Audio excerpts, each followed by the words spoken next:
की प्रतिमा के समक्ष दीप प्रज्वलन करते हुए सर उधरी रही है सर। अरे पुष्प अर्पित करते हुए और इसी के साथ इस एक दिवसीय राष्ट्रीय बौद्ध महासम्मेलन अरे नीचे की औपचारिक शुरुआत हो रही है। पूज्य भिक्षु संघ सर पीछे आ जाइए सर। दीप प्रज्वलन करते हुए व्यक्तिगत तौर से अपने कैमरों में फोटो खींच रहे लोग, अपने मोबाइल में फोटो खींच रहे लोग, कृपया करके मीडिया बंधुओं को जगह दें, अनावश्यक अतिक्रमण न करें। ये मीडिया बंधु बहुत दूर दूर से आए हैं और ये आपकी आवाज पूरे देश में दुनिया में पहुंचाएंगे, तो कृपया करके इनको जगह दीजिए।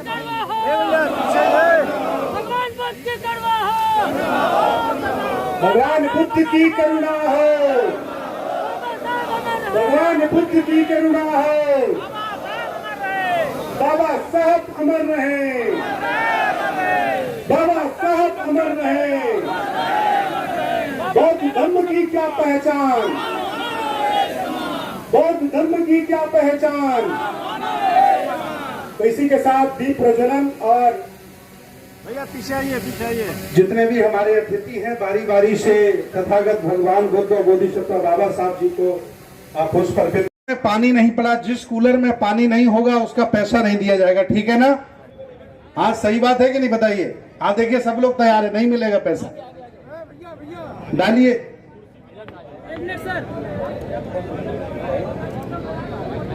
इधर देखिएगा सभी लोग, आइए सभी लोग मेरे साथ एकजुटता का प्रदर्शन। हाथ मिला लीजिए एक दूसरे से, हाथ ऊपर मिला लीजिए एक दूसरे से।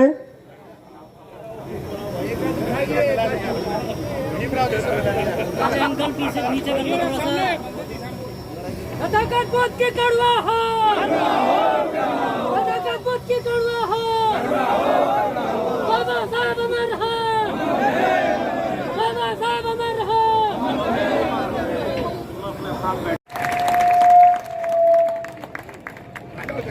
सब बुद्ध विहारों में दान देते हैं तो कमरे में नाम लिखवा देते हैं, बंते जी को घुसने नहीं देते हैं कि मेरा कमरा है ये। 10,000 रुपया आप दे रहे हैं फोटो के लिए, धन्यवाद। बहुत बहुत सम्मान मैं चाहता हूँ इसी लाग में आदरणीय राजेंद्र पाल जी का। चंद्रशेखर बाबा साहब ने जो 22 प्रतिज्ञाएं दोहराई थी, उन्हीं प्रतिज्ञाओं की बदौलत राजेंद्र पाल जी का मंत्री पद छीन लिया है। किसने छीना है मालूम है? हाँ, कौन छीनेगा? जो हमारी विचारधारा का विरोधी होगा।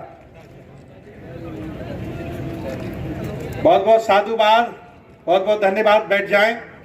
इसी के साथ देखिए मैं निवेदन करना चाहता हूं, भारत को एक संपूर्ण प्रभुत्व संपन्न समाजवादी धर्मनिरपेक्ष लोकतंत्रात्मक गणराज्य बनाने के लिए तथा उसके समस्त नागरिकों को सामाजिक आर्थिक और राजनीतिक न्याय विचार अभिव्यक्ति विश्वास धर्म और उपासना की स्वतंत्रता प्रतिष्ठा और अवसर की समता प्राप्त करने के लिए तथा उन सब में व्यक्ति की गरिमा और राष्ट्र की एकता सुनिश्चित करने वाली बंधुता बढ़ाने के लिए दृढ़ संकल्प होकर अपनी इस संविधान सभा में आज तारीख 26 नवंबर 1949 ईस्वी मित मार्ग शीर्ष शुक्ला सप्तमी संवत 2006 विक्रमी को एतव द्वारा इस संविधान को अंगीकृत अधिनियमित और और आत्मर्पित करते हैं। जय संविधान, जय संविधान, जय संविधान, जय संविधान, जय संविधान, जय संविधान। बहुत बहुत धन्यवाद। सभी लोग बैठ।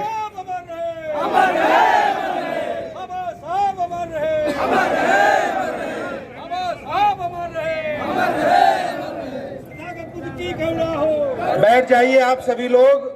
बहुत ज्यादा नहीं, बस 1 घंटे का समय और लगेगा। आप हमारे अतिथियों की गरिमा बचा के रखिए। कहना सुन लो, आपके बाप दादा को भी वो सजा मिला था कि आज भी जब हम काम करने जाते थे तो कुत्ता से भी खराब बर्तन में हमारे मजदूरों को खाना दिया करता था। वो दिन को भी याद करना बहुत दिन नहीं हुआ।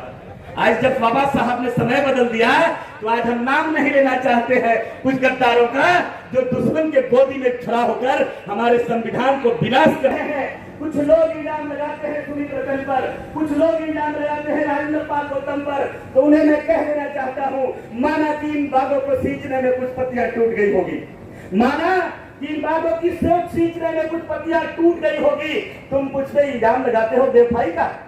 माना कि इस बागों को सींचने में इसे मैं संत कबीर सदगुरु कबीर के लिए कह रहा हूँ, एक शेर मैं बाबा साहब अम्बेडकर के लिए कह रहा हूँ, एक शेर मैं आदरणीय योद्धा जो बहुजनों के नायक के रूप में आज लड़ाई लड़ रहे आंदोलन सुमित रत्न के लिए कह रहा है कि माना कि इस बागों को सींचने में कुछ पत्तियां टूट गई होगी, तुम मुझ पर इल्जाम का। जिसने कलियों को रौंद दिया है अपने पैरों के तले, वही आज कसम खा रहा है आपकी रहनुमाई का। कितनी अफसोस की बात है। प्राचा के खानदान के लोगों से लड़ाना चाहते हो, जिससे हमारी कोई लड़ाई नहीं है, वो हमारा पुरखा है, वो हमारा मित्र है, जिसका हमारा डीएनए। क्या इस देश के अभियान में आज वही तारीख ताजा हुआ जब सावरकर की जन्मदिन पर भारत का संसद का ओपनिंग हुआ तो ताजा है। माना मैं आज भी ये बात मैं कह रहा हूँ, एक शेर के रूप में कह रहा हूँ, क्या इस देश के अभियान में अशफाक का बलिदान क्या बलिदान नहीं था? मुझे कुछ भी कहना पर गद्दार न कहना, गांधी को जिसने मारा मुसलमान नहीं था। बताओ मेरे दोस्तों, मरो मेरे साथियों, क्या हमारा दुश्मन है प्राचा? क्या दुश्मन है भारत में हमारा मुसलमान? जिसने कलियों को रौंदा है वही आपकी रहनुमाई का कसम खा रहा है। समय अभाव है और मैं प्रतिज्ञा ले रहा हूं आपके बीच में कि मैं एक चीज के लिए विश्वास दिला रहा हूं। मेरी जीवन की कहानी को पता कर लेना, मैं कोई चुनाव लड़ने वाला नेता नहीं हूं, लेकिन मैं इतना जरूर मैं कह रहा हूं, इस अभियान को चलाओ। इस अभियान में अगर लड़ जाना खून देने की तो सब कोई बात करते हैं, लेकिन आज भी कहता हूं कायर और गद्दारों के लिए नहीं, लेकिन कोई बहुजन आंदोलन का नायक। अगर तेरी किडनी भी खराब हो जाएगी तो दोनों किडनी ले लेना, लेकिन मिशन को आगे बढ़ाना मैं देने के लिए तैयार हूं। ऐलान करता हूं, कर लो, हस्ताक्षर करा लो जहां कराना है वहां, लेकिन इस मिशन को बढ़ाओ। इस मिशन को नहीं बढ़ाओ तो आप गद्दारों के लिस्ट में आपका नाम जाएगा। ये मिशन आगे नहीं बढ़ाया अपने जीवन काल में भारत को, अगर बाबा साहब के संविधान का देश नहीं बनाया तो कायर और गद्दार तेरा बेटा कहेगा। ये कलंक हटाना है कि नहीं हटाना बताओ? हटाना है कि नहीं हटाना है बताओ? तो आप तैयारी करो दिल्ली का। अरे क्या है, झांकी है दिल्ली, क्या है? अगर आज भी मैं कहता हूं दिल्ली में जाकर सूसू कर दोगे रामलीला मैदान में, जिसमें सारे लोग डूब के मर जाएंगे। जिस दिन भागीदारी होगी उस दिन अपना संसद होगा, बाबा साहब का संसद होगा, जहां हम फैसला कर लेंगे। और बेटा एक बात कह के जा रहा है, जिस दिन हमारी संसद आएगी, तेरे पाप की कहानी का इतनी बड़ी किताब है, एक एक अक्षर निकाल कर तेरी माँ की छठी का दूध याद करा दे। कराओगे कि नहीं कराओगे बोलो, बताओ। आज साबित करा दिया सुमित रत्न जी। एक गाना गा रही थी एक ठाकुर की बेटी कि यूपी में काबा, तो कुछ लोगों ने कहा कि यूपी में बाबा। अब बाबा की ये नगरी, बुद्ध का ये नगरी, ये जो बाबा है ये कौन वंश के हैं पता लगा लीजिए। आपके वंशज है जो गोरखनाथ के मंदिर पर कब्जा करके बैठे हैं। वो गोरखनाथ में बाबा नहीं, गोरखनाथ में बाबा सुमित बाबा है। सुमित बाबा का चल रहा है, देख लीजिए। और बड़े षड्यंत्र हुआ, बड़े साजिश की गई इसकी कार्यक्रम को रोक दिया जाए। लेकिन मैं धन्यवाद देता हूं आपकी जिगर जैसे सीने का, मैं बधाई देता हूं जो आपकी हिम्मत है, आपकी चट्टानी ताकत है आपके अंदर। मैं धन्यवाद देता हूं सुमित जी। आप जैसा 100 बेटा का इस भारत में पैदा कर देता तो बहुत कम दिन में इस भारत को हम फतह कर लेते। आप बताओ, इसमें से अपने बेटा को सुमित बनाओगे कि नहीं बनाओगे? राजेंद्र पाल गौतम बनाओगे कि नहीं बनाओगे? बाबा साहब का बेटा अम्बेडकर का खून आपके अंदर है तो दूसरा अम्बेडकर बनाओगे कि नहीं बनाओगे? लेकिन आज भी मैं कह रहा हूं, मेरा एक बेटा और एक बेटी है, इसे पढ़ा लिखा कर आगे कर रहा हूं। अगर वो कुछ बनना होगा तो मैं यही कहूंगा, बुद्ध का उपासक बनना और बनाऊंगा, मैं यही प्रयास करूंगा। इन्हीं चंद शब्दों के साथ मैं अपनी वाणी पर विदा रहा हूं। जय भारत, जय संविधान, जय बाबा साहब अम्बेडकर, नमो बुद्धाय, जय सदगुरु कबीर। कि हम 2-4% लोग नहीं हैं, तुम्हारे झंझट में फंस गए थे, तुमने हमें जातियों में बांध दिया था, लेकिन मेरे महापुरुषों ने हमें समझा दिया है। अब हम बहुजन हैं, हम हक वंचित हैं, हम कमेरा हैं, और हम इस देश के मूल निवासी हैं, पुराने राजा महाराजा हैं, हम कोई गरीब लोग नहीं हैं। गर्व से कहो कि देश भारत में बौद्धों की संख्या 40% हो गई है, ठीक है ना? अरे भले ही आपके लिखित में ना हो, लेकिन वैचारिक तो इतनी संख्या होगी कि नहीं होगी, बताइए? एकदम सही। सभी किसके घर में ब्राह्मण आता है, बताइए? किसी घर में आता है? तब सारे लोग बौद्ध हो गए। मैं चाहता हूं, देखिए मंच पर बहुत लोग हैं जो मेरे बहुत अजीज हैं, मैं जिनको बहुत मोहब्बत करता हूं। मैं चाहता हूं कि उनकी बात हो, लेकिन समय नहीं है, मुझे समय से पहले कार्यक्रम खत्म करना है। खाना बट गया, खाना सब बट गया कि नहीं बटा? अभी कुछ रह गया? मंच पर भी मिल गया क्या? हाथ उठा के बताइए, हमें पता नहीं। अच्छा हाँ, मंच पर मुझे नहीं दिया, लेकिन हाँ देखिए अन्याय। इसके बाद उनकी चर्चा करना, क्या जरूरत है इनकी चर्चा करना? मेरे कई साथियों ने हमसे कहा कि भंते जी, हमने ब्राह्मणों को गाली दे दे करके उन्हें सजग कर दिया है, वो निजीकरण करने लगे हैं, आरक्षण खत्म करने लगे हैं और अंदर अंदर हमसे जलने लगे हैं, लेकिन हम ब्राह्मणों को गाली देकर अपने समाज को नहीं जगा पाए। ऐसा महसूस होता कि नहीं होता आपको? इसलिए हमने निर्णय किया कि हम संविधान की प्रस्तावना पढ़ेंगे और संविधान की रक्षा करेंगे। अब हम किसी भी कार्यक्रम में इन चोरों की चर्चा नहीं करेंगे। बताइए, आप लोग स्वागत करते कि नहीं करते? हाथ उठा के बताइए। इतनी बड़ी बुद्ध की संस्कृति, इतना बड़ा दर्शन, क्या जरूरत है? जो बलात्कारी हैं, बेबचारी हैं, इनकी क्या चर्चा करना? आप बताइए। इसलिए हमने रतन जी डर गए हैं। डरते वो हैं जो अपने घरों में बैठे हैं। भंते सुमित रतन अमर हो गए हैं। मैं अपने हिस्से का काम कर चुका हूं और देखिए कितना नाम है, पूरी दुनिया जानती है हमें। किसने मना किया आपको ये सब करने से? कोई मना नहीं करता, लेकिन हम कदम नहीं उठा पाते, हिम्मत नहीं रखते, हम निर्णय नहीं ले पाते, तय नहीं कर पाते कि हमारा मार्ग क्या है। हम ये आज दिन तक नहीं तय कर पाए कि हमारा मसीहा कौन होगा। इसलिए हमने निर्णय लिया कि अब हम कभी भी धम्म के कार्यक्रम में इन बलात्कारियों की चर्चा नहीं करेंगे। स्वागत योग्य है कि नहीं, ये बताइए? ये देखिए सब लोग खुश हैं, सब लोग तैयार हैं।